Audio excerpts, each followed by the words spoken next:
Can you all understand me? Yeah. Because I'm a cockney, see, I'm the real deal. I've got a big red dye. Hello, Mary.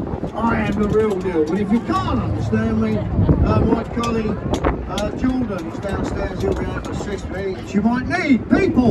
We have 2 rules on the fabulous Silver Bonito today.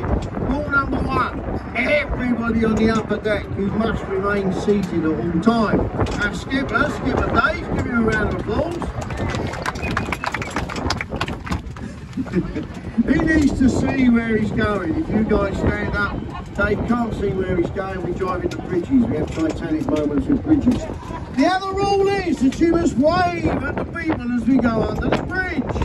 It's the only time in Britain you can give people a 5-fingered wave, get a 5-fingered wave back. Try it on the tube, you'll get a 1-fingered wave back.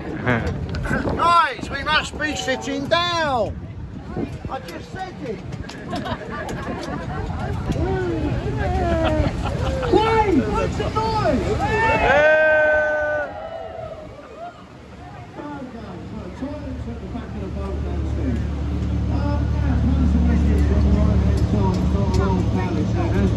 Over there for nearly 1,000 years. King Canute had the palace in the 1020s. After King Canute, there was a compressor in the 1050s.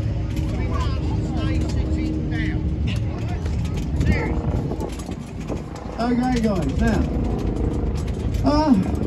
William Rufus built a magnificent palace over there in 1095. That palace lasted right the way through to 1834. Great big fire burned the whole palace down. Competition was held, won by a chap called Charles Barry, his assistant Augustus Pugin, to develop a home for Parliament. They developed that magnificent Gothic Elizabethan edifice you can see on the right hand side. 826 lords and ladies, 650 MPs. Anybody in Britain can become a lord or a lady. Lords and ladies are appointed because of their knowledge and experience. MPs, 650 of them, are elected by the people of Britain. So the lords and ladies use their knowledge and experience to advise the commons. Commons usually take notice of the lords, but they don't have to. So the lords will look like your mother-in-law, give you great advice, but you don't have to take it. Little pair of stairs on the right-hand side, Black Rod stairs. Black Rod is the security person of the palace over there. That's the same power as a magistrate, can put you in prison. The last person to be incarcerated in Black Rod's jail over there was Emily Davison, the famous suffragette. Okay guys, now the nearest tower to us, the Victoria Tower, is the Archive Tower. When the old palace burnt down, all the old lords were destroyed. Charles Barry made the Victoria Tower, the Archive Tower, completely fireproof. The middle tower, St Stephen's, that lets out all the hot air. There's an awful lot of hot air over there, guys. It's all got to come out somewhere. Can you see Big Ben? No, you can't. Big Ben is the 13.5-ton bell that sits inside of the Elizabeth Tower, the tower with the clock on it. And why is the bell itself called Big Ben? Probably been named after Sir Benjamin Hall. He was the clerk of works when we rebuilt the palace over there. Really, really fat guy, had a great big belly on him. And not very nice to his workers. When the bell turned up on site, the workers took one look at the bell, one look at Ben, and said, "Oi, Ben, that bell looks just like your tummy." It's a good job his name weren't Richard. Yeah, think about it, you'll get there. Guys, there's some MPs out, give them a wave. Sit yourself down, mate. Sit down. Wave at your MPs. Or any other hand gesture you'd like to throw to. Now, we got any fans of the mighty West Ham on the boat? They're a football team, all right? Okay, because the iron and steel for Westminster Bridge manufactured by Thames Ironworks, same company that later morphed into West Ham United. So as you go under the bridge, you have a direct link with West Ham United. And as you go under the bridge, guys, wave at the people on the bridge, but do not look up. It's a Scotsman playing his bagpipes. Yeah, I'm not explaining it. Okay. Just the other side of the bridge, on the right-hand side, County Hall, at one time home to the mayors of London. Now it's occupied by Merlin Entertainment. So you've got Shrek Life, Six Life, London Dungeon. London Dungeon usually operates with the skeleton stuff. So going down to London Eye, the world's largest cantilever and observation wheel. called an observation wheel because the pod's on the outside. And there's 32 pods, one pod in London. No number 13, people wouldn't get in number 13 for superstitious reasons. And we've had a lot of things happen on the London Eye. We've had nearly 9,000 marriage proposals. Wow. 800 rejections.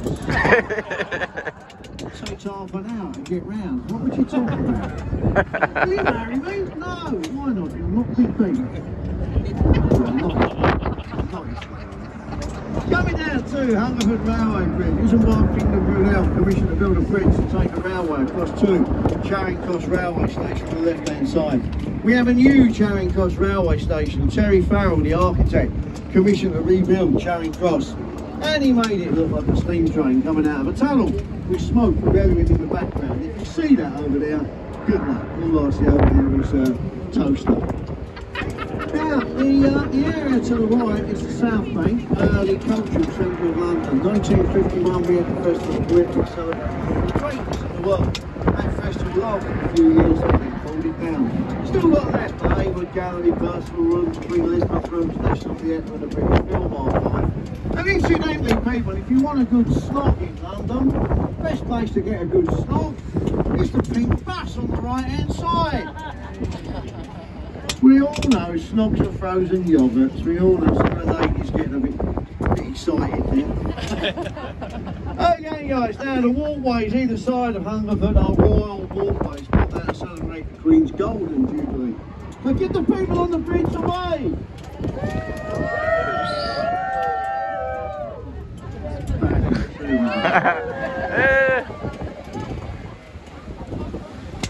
Okay, so we are coming down to the next bridge on the river, which is the Waterloo Bridge on the River Thames. That's the nickname of the Ladies' Bridge, because during the Second World War, all the men was off fighting, the old Waterloo Bridge got bombed, so the ladies rebuilt the bridge. You know what, girls? They built it on time and on budget. Yeah. And they made it out of self-cleaning stone. Only a woman, eh? Actually, it's also called the Ladies' Bridge because it's the longest bridge on the Thames and it goes on and on. Naughty, naughty. Don't do naughty things on the Silver Venetian. I'll tell much later on tonight. So guys, if you go on the Waterloo Bridge, first building you spot on the right hand side is the National Theatre, which is a great example of brutalist architecture. Brutalist architecture is meant to be brutal on the eye. You will agree the National Theatre is definitely brutal on the eye, but it does house three fabulous theatres within that complex. Also houses the world's first skateboard park, which opened in Britain's first station, which opened in 1953. So guys, towards the front of the vessel you get a good view of the cityscape over there. You can see the dome of St Paul's Cathedral. There's a law in London that says that you must be able to see the dome of St Paul's Cathedral from 8 positions throughout the city of London, which is why all the buildings are funny shapes. They're maintaining these sight lines to the dome of St Paul's Cathedral. Bridge we're coming down to, Blackfriars, gets its name from a monastery. It used to sit on the north bank of the river. The monks in the monastery used to wear black robes, so the area started to become known as the Blackfriars. On the right hand side there's an inlet over there, Riviera Beach, London's 5-star beach resort. Who needs Barbados here at Riviera Beach? But the area beyond the beach, Gabriel's Wharf, a little hidden gem on the Thames in the city of London. Great pub grub, great street food over there. Now the brick-built building on the right hand side, red brick with the tower on top, you probably think that tower says OXO. Well, it doesn't say anything at all, because this is a royal river. You're not allowed to advertise on a royal river, but the OXO company who make the cubes bought that building, put up that tower. They were prosecuted, and in court their very clever lawyer pleaded to a particularly stupid judge. No, that's to say OXO, we just ordered a random selection of circles and straight lines. Purely coincidentally it come out saying OXO. Judge went, oh, I can't believe them. Do you think he had stock in the company? Oh mate, it ain't gonna get any better now, I promise you. On the right hand side there's a pub, tavern called Doggett's. This commemorates a race that we have on the river every year for the top 6 waterman apprentices. they get to row 6.5 kilometres up the Thames to Barnes, instigated in 1715 by Thomas Doggett. He was an Irish actor. He used to work at the Haymarket. Every evening he was rowed up to his lodgings in Barnes. Such a feat, he instigated the world's oldest rowing race, the Doggett's Coat and Badge race. If you get to win Doggett's, you get the coveted coat and badge to wear and a lump sum of money to ply your trade. But, people, can you see behind Doggett's there's a very tall building with a bump on the side? Now, this is one of London's newest buildings. The actual address of that building is number 1 Blackfriars. But in London, we do tend to nickname all of our buildings. The nickname for that particular building is the Kim Kardashian. Either you see it or you don't. Guys, between the two bridges there are these mysterious stanchions in the river. What are they? Nothing mysterious about them. They're the stanchions of the old Chatham, Dover and London Railway used to cross the Thames here. The St Paul's Bridge, so well embedded in the bed of the River Market now, so it's a great tourist paint and red over, don't even notice. So we talk about it now on every single cruise.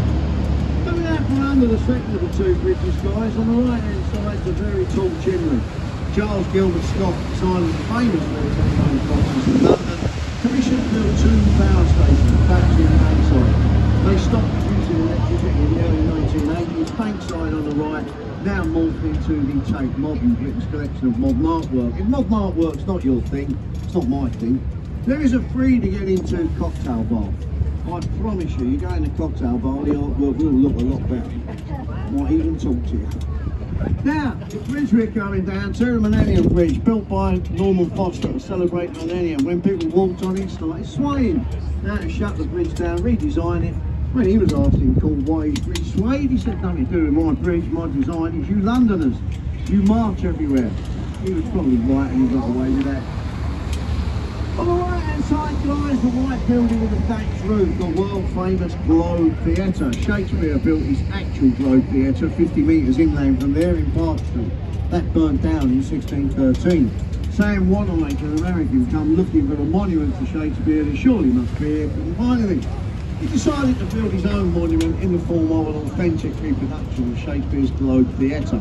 The only building in London that features a thatched roof. Thatch has been banned in London since the Great Fire, 1666. People, we're coming down to Southwark Bridge. Has the nickname of the Lonely Bridge. Give me an R. Give me a louder R.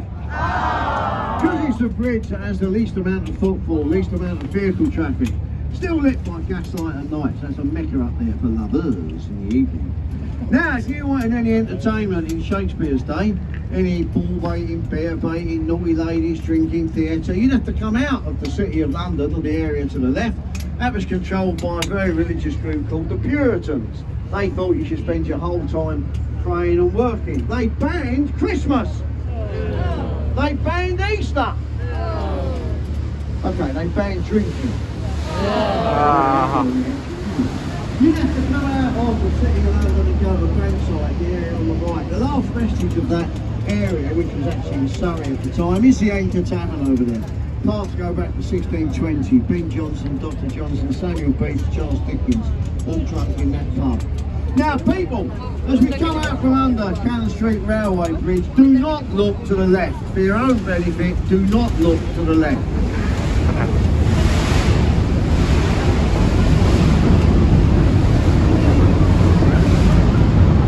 You're not looking, look to the right. There's a pirate ship. Kids, after 3, give me your best pirate. 1, 2, 3. It's not a pirate ship, it's the authentic reproduction of Sir Francis Drake's Golden Hind. 1577, Francis Drake circumnavigated the world, left Britain with 84 men, did come back though with £25 million worth of treasure that he borrowed from the Spanish and the Portuguese, basically the pirate. It's enough to pay off our national debt 3 times, so we didn't execute him as a pirate. Give him a night and a nice place to live, considering Elizabeth I. Thank you Spanish, thank you Portuguese, you ain't getting it back. Going under London Bridge, we'll be moving quite quickly because the river's ebbing at the moment going out, so we'll be a lot slower coming back. We'll talk about London Bridge on the way back. But guys, look to the right hand side, there's a very tall building, Renzo Piano Shard, the tallest building in Western Europe. It's over 1,000 foot tall, 72 stories. It was going to be 73, but that's another story. There's a lot of things. I know, ain't going to get any better. There's a lot of things up the Shard. 7-star Shangri-La hotel, restaurants, businesses, apartments. You can buy an apartment up the Shard for £50 million. Then you get to take your friends up the Shard. Coming down to a great big Coming down to a great big warship, HMS Belfast, had a stellar career in the Royal Navy. Commissioned in 1936, fought in the Russian convoys, the Arctic convoys, the Atlantic convoys, Korean War, sunk the Scharnhorst. Has the distinction of being a vessel fired the first salvos onto the beaches of D-Day, 6th of June 1944. But people, we are coming down to Tower Bridge, the world's most photographed bridge. Sorry San Francisco, we've got it. Tower Bridge is a vascular bridge, which means it's an iron and steel bridge. Stone cladding on the outside, put there by the Victorians to make the bridge sympathetic, with the Tower of London on the left-hand side. The bascules in the centre raise up to let tall ships through into the Pool of London. The bascules weigh 1,000 tonnes each, but they only take 60 seconds to rise.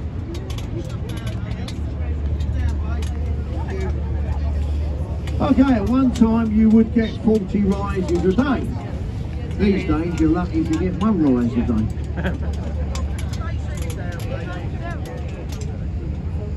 Okay, little tradition on the River Thames.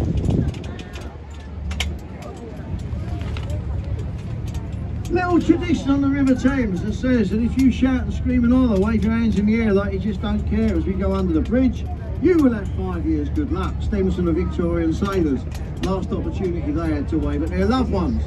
Their loved ones was up there waving back, they probably returned safe and sound. There is another little tradition though, that says if you give your loved one a little peck as you go under the bridge, you will have a lifetime of health and happiness.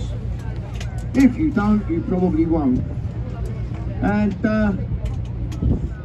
if your loved one's not with you, your husband, wife or partner will do. So people, make some noise! There you go, look at that. So we can all go out and buy a lottery ticket. Now, does the River Thames look clean? Well, it is. It is the cleanest metropolitan river in the world. Wasn't always the case. 1858 we had the big stink. Do we know any big stinks? Yeah, a few bit pointing. When all the sewage in London flowed into the river, the river got that bad, that smelly, Parliament couldn't function. Parliament instructed the engineer, Sir Joseph Passenger, to build these sewers down either side of the Thames. Had the effect of restricting the river when it kicked clean the river up. So now we have 120 species of fish in the Thames. We've got eels, trout, salmon, seal, walruses, mermaids. On a Saturday night you can definitely see a mermaid in the Thames. Saw one last night in fact. Best view of Tower Bridge on the left hand side. The port side, not as old as it seems. Tower Bridge opened in 1894, designed by Horace Jones, at one time painted brown. Queen Victoria, who was on the throne at the time, she spent a long time on the throne. She had a big thing for chocolate.